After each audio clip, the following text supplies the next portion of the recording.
이슈토크입니다. 부산시가 올해 사람 중심 보행도시를 만들기 위한 혁신 정책을 추진합니다. 시는 전문가나 관련 단체 등과 논의를 거쳐 보행혁신 5대 전략을 정하고 부산발 보행문화를 확산해 나갈 계획인데요. 보행혁신으로 새로워진 부산을 만들어 나갈 수 있을지 오늘 이슈토크에서 이야기 나눠보도록 하겠습니다. 부산시의회 이현 의원, 도로교통공단 최진호 교수와 함께합니다. 안녕하십니까? 안녕하세요. 안녕하십니까? 네, 반갑습니다. 부산시가 올해를 이 사람 중심 보행도시 부산 원년으로 선포하면서 시민이 중심이 되는 보행 환경 조성에 나서겠다고 밝혔는데요. 네. 어떤 내용들이 좀 담겨 있는지 우선 설명 부탁드립니다.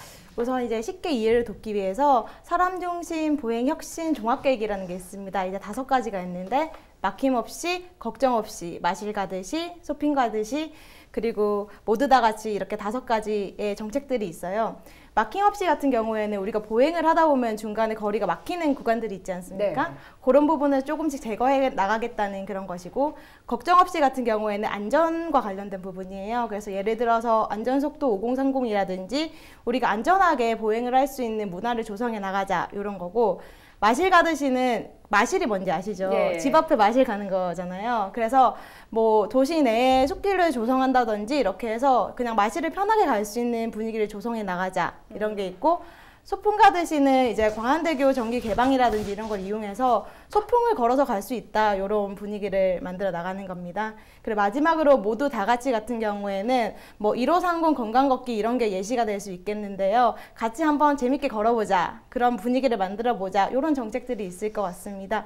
이런 정책을 통해서 부산시는 좀 더 걷기 좋은 부산, 그리고 걸음이 좀 익숙한 그런 부산을 만들기 위한 노력들을 하고 있습니다. 네, 그럼 부산시의 보행 정책을 좀 차근차근 살펴보도록 하겠습니다. 우선 이 횡단보도 설치가 많이 확대된다고요? 예. 저희 도로교통공단 교통사고 분석 시스템에 따르면 우리나라 최근 5년간 교통사고 사망자 수는 인구 10만 명당 8.4명으로 OECD 국가 35개국 중 32위를 차지할 정도로 매우 열악한 수준입니다. 예. 특히 우리나라 보행자 사고는 선진국에 비해서 3배 이상 높습니다. 2018년 부산에서 발생한 보행 중 사고의 부상자는 3,520명으로 17년 3,503명 대비 줄어들기는커녕 오히려 늘어난 것을 알 수 있습니다. 따라서 부산시에서는 차량의 소통보다는 보행자의 안전과 편의를 우선하여 시민이 중심이 되는 보행 환경 조성에 열을 기울이고 있는 것입니다. 예. 선진국 도심에서는 이미 차량 중심의 문화가 아닌 사람 중심의 교통 문화가 성숙되어 있습니다. 보행자 중심의 횡단보도를 추가로 설치하여 보행 불편을 해소하고 무단횡단 교통 문제를 해결하자는 취지입니다. 무단횡단을 하는 이유 중 대부분은 횡단보도가 멀다는 이유로 무단횡단을 하는 경우가 많은데요. 지난해 교통사고로 숨진 고령자의 75%가 무단횡단이었습니다. 네. 고령자의 경우 반응 속도가 떨어지기 때문에 차량이 오는 것을 인지하더라도 피할 수 없는 경우가 많이 있습니다. 따라서 앞으로 다가올 고령화 시대에 발맞춰 횡단보도 설치 확대가 요구되는 이유 또한 여기에 있습니다. 예, 교통 약자인 아이들의 보행 안전을 위해서도 이 스쿨존 내 차량 진입을 제한해서 아이들 보행 자유존을 좀 조성하기도 했는데요. 아이들을 안전을 위한 조치지만 사실 시민들 입장에서는 좀 반발이 있을 것 같기도 한데 실제로 어떤가요? 방금 말씀하셨던 그런 아이들 보행 자유존 말씀하셨는데, 일단 이 취지에 대해서 먼저 한번 말씀을 드려야 될 것 같아요. 우리 아이들은 이제 등하교를 안전하게 할 권리가 있지 않습니까? 근데 이제 차량에 이제 통학에 좀 방해를 받을 수 있으니 이 등하교 시간대에 차량을 좀 제한을 하고 노상 주차장이라든지 이런 걸 좀 없애서 아이들이 좀 더 안전하게 등하교를 할 수 있게 만들자라는 게 취지인데, 네. 문제는 말씀하셨듯이 이제 운전을 하시는 분들 같은 경우에는 본인들이 운행을 하는 구간이 줄어들고 시간의 제약을 받기 때문에 물론 민원이 발생하거나 불편함이 생길 수 있습니다. 하지만 이제 학부모라든지 아이들에서는 이 좋은 반응이 일어나고 있어요. 본인들이 이제 등하교를 안전하게 할 수 있고, 그리고 좀 더 편하게 이제 학교를 다닐 수 있는 분위기가 조성이 되기 때문에 네. 이 양쪽이 다 존재를 하고 있습니다. 시에서는 그거를 좀 더 그 문제점을 보완해 나가고 좀 공감대를 이끌어 나가기 위한 노력들을 하고 있는데요. 네. 우선 올해는 2개 학교를 선정을 해가지고 이제 학부모라든지 이런 여론을 형성하고 그 다음에 다양한 의견들을 받는 그런 작업들을 하고 있어요. 네. 그래서 좀 더 공감대를 이끌어 나가는 역할들을 좀 더 하면은 이제 운전자들도 좀 더 서로 잘 소통을 할 수 있지 않을까 하는 생각을 하고 있습니다. 네. 앞서서도 말씀을 하셨듯이 이 보행자고 사망자 가운데 고령자가 굉장히 많습니다. 특히 부산은 좀 고령화 비율이 높다 보니까 좀 더 신경을 써야 될 것 같은데요. 이 고령자 이 안전사고를 막기 위한 대책에는 어떤 것들이 좀 마련이 돼 있습니까? 예, 도로교통공단 교통사고 분석 시스템에 따르면 2017년 65세 이상 고령자가 전체 보행자 사망사고의 54.1%를 차지했습니다. 네. 중요한 점은 이러한 고령 인구가 2013년 600여만 명에서 2017년 700여만 명으로 꾸준히 지속적으로 증가하고 있다는 사실입니다. 이를 해결하기 위해서 경찰에서는 고령 보행자 안전 대책을 마련하였는데요. 시설 측면에서 보자면 고령 보행자 사고가 자주 발생하는 시내 221곳에 대해 합동 점검을 벌인 후 무단 횡단 방지 펜스나 횡단보도 투광기를 설치하기로 했으며 노인 보호구역도 최근 12곳을 새로 지정해 총 82곳을 운영하고 있습니다. 또한 고령자 통행이 잦은 곳을 중심으로 횡단보도 신호 주기도 점검하고 연장하는 방안도 검토 중입니다. 교육적 측면에서는 저희 도로교통공단에서 교통안전교육 지도사 그리고 대학생 교통안전 나눔이 경로당 관리 지원센터 등과 공동으로 노인 교통사고 예방을 위해서 경로당, 마을회관 등을 찾아 교육과 홍보 활동을 강화하고 있습니다.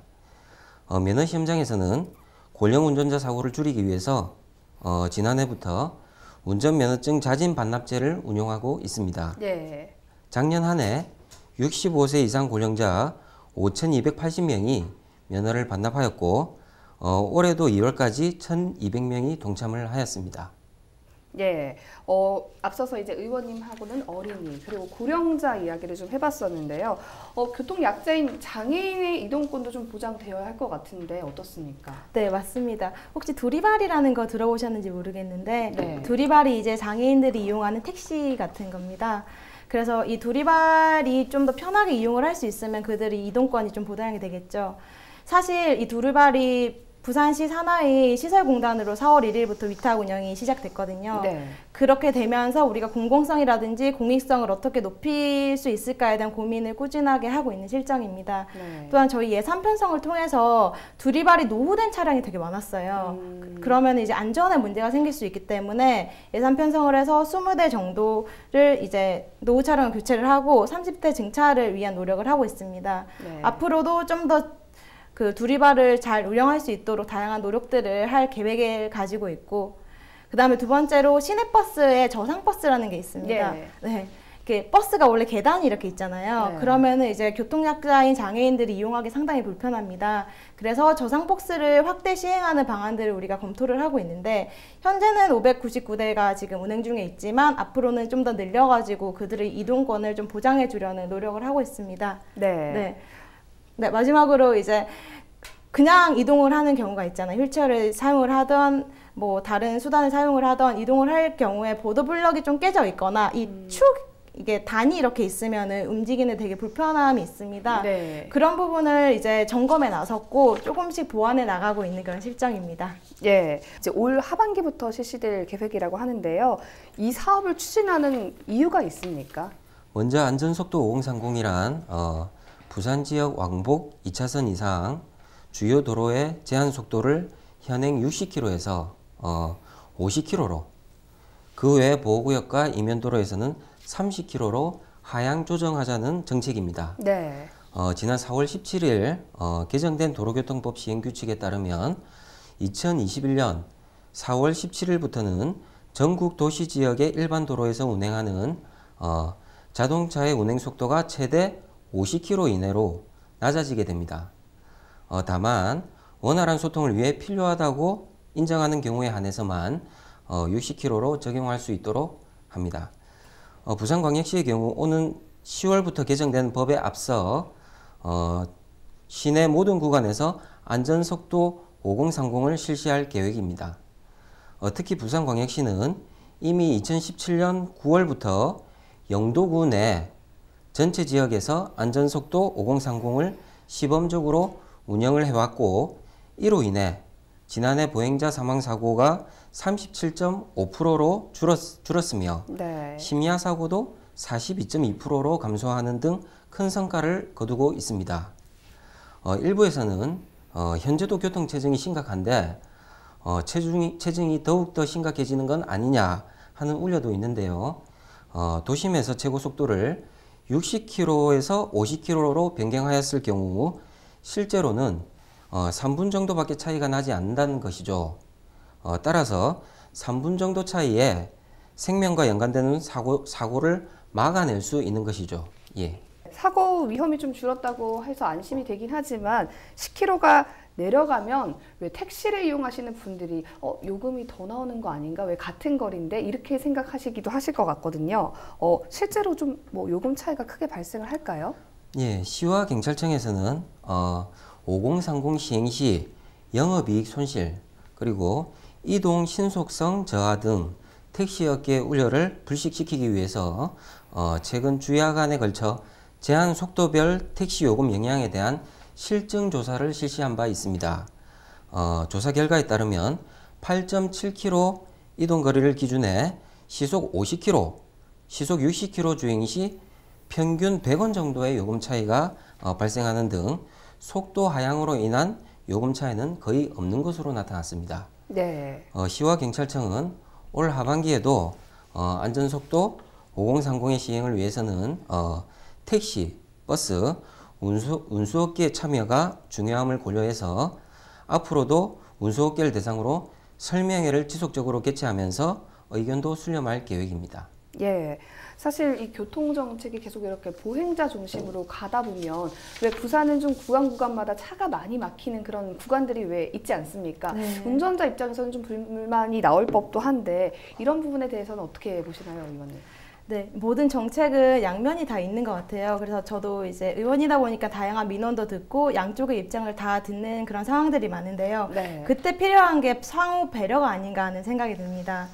일단 운전자도 차에서 딱 내리는 순간 보행자가 되는 거잖아요. 네. 그래서 보행자의 입장을 운전자도 충분히 이해를 할 수 있다고 생각을 하고, 그런 여러 가지 상호 배려를 할 수 있는 그런 문화를 조성해 나가는 게 가장 중요한 것일 것 같고, 부산시나 의회의 입장에서는 또 운전자가 불편함을 최소화할 수 있는 다양한 정책들에 대한 그런 홍보라든지 발굴, 그리고 적용이 꼭 필요할 것 같습니다. 예, 뭐 우리나라뿐만 아니라 해외에서도 이렇게 보행자 중심 도시를 선정하기 위해서 많은 노력을 좀 하고 있을 텐데요. 좀 부산에 귀감이 될 수 있는 다른 도시의 사례를 좀 소개를 해주시죠. 예, 미국의 도시계획가인 제프 스펙은 걸어 다닐 수 있는 도시라는 책을 통해서 얼마나 잘 걸어 다닐 수 있는 환경인가, 즉 워커빌리티가 도시에 새로운 활력을 불어넣는 근본적인 방법이면서 그 도시의 활력을 가늠하는 가장 유용한 척도가 된다고 설명했습니다. 이는 라데팡스가 세계적으로 성공한 도시개발로 꼽히죠.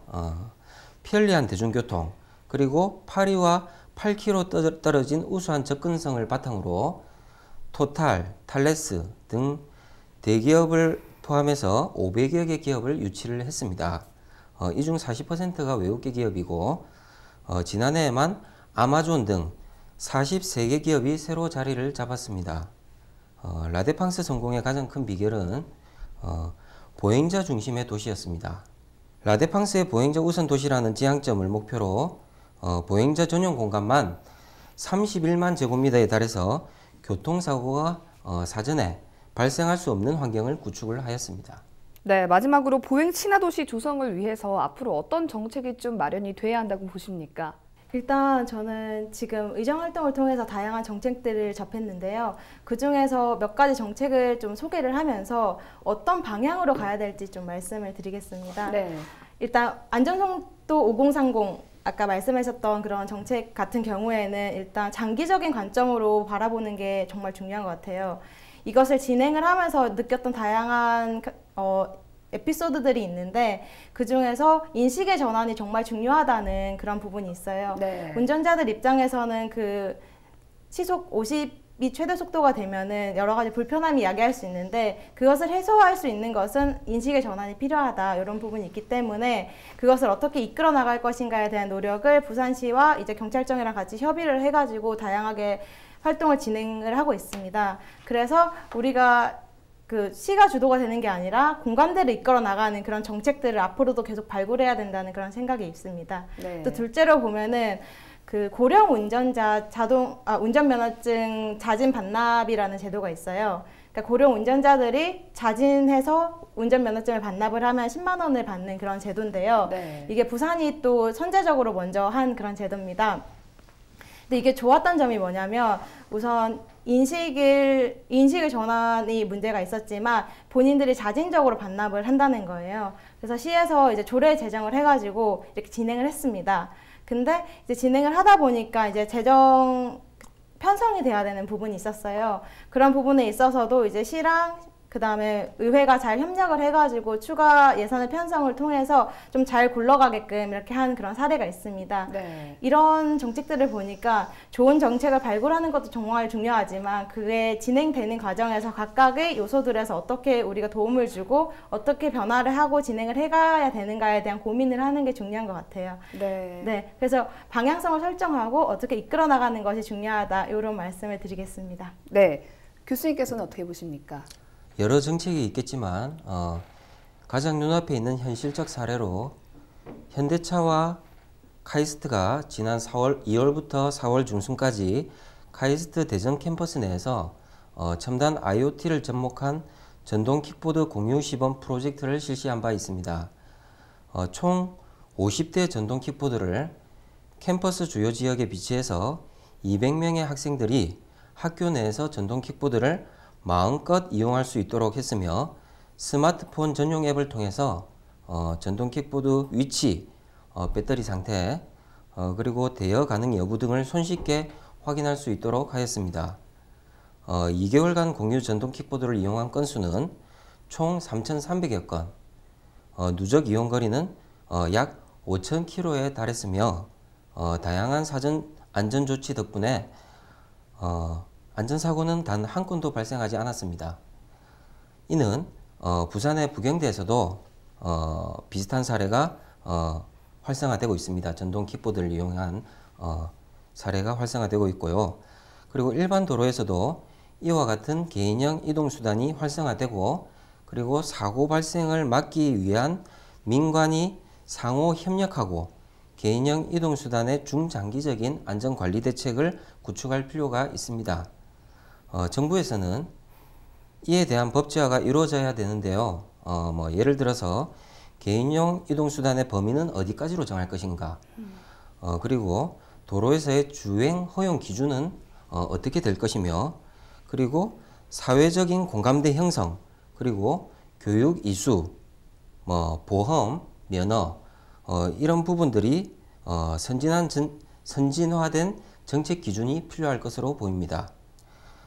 또한 각 지자체에서는 안전한 도로 환경을 만들어주고 그리고 경찰과 저희 도로교통공단에서는 안전교육을 실시해서 개인형 이동수단이 활성화되고 그리고 공유 서비스를 통해 차량과 사람이 가급적 마주치지 않도록 해서 교통사고를 사전에 예방하는 것이 중요할 것으로 판단됩니다.